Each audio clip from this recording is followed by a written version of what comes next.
রাজধানীর বিমানবন্দরে বাসে করে মাদকের চালান নিয়ে এসে মাদক কারবারিদের হাতে পৌঁছে দেওয়া হয়, আর সেই মাদক বিমানবন্দর মহাসড়কে প্রকাশ্যেই চলে বিক্রি। বিমানবন্দর এলাকায় বৃহস্পতিবার ও শুক্রবার টানা 2 দিন অনুসন্ধান করে এমন চাঞ্চল্যকর তথ্য পেয়েছে এশিয়া পোস্ট।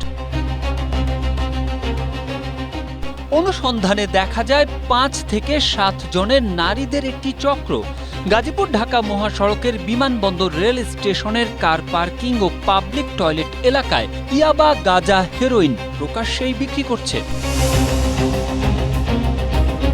খোঁজ খবর নিয়ে জানা যায়, প্রতিনিয়ত বাস ও প্রাইভেট কারের মাধ্যমে মাদক কারবারিরা তাদের মাদকের চালান পৌঁছে দিয়ে যায়। এর মধ্যে অনাবিল পরিবহনের একটি বাসের হেলপারকে সরাসরি মাদকের চালান পৌঁছে দিতে দেখা যায়। স্ট্রবেরি সুপার ডটেড ও ক্লাসিক ভ্যারিয়েন্টে সেন্সেশন জাগুক শিহরণ। এলাকাবাসীর অভিযোগ, দীর্ঘদিন ধরে মহাসড়কে প্রকাশ্যেই মাদক বিক্রি করা হলেও আইন শৃঙ্খলা রক্ষাকারী বাহিনীর সদস্যরা নীরব ভূমিকায়। কারো কারো অভিযোগ, থানা পুলিশকে ম্যানেজ করেই চলছে মাদকের কারবার।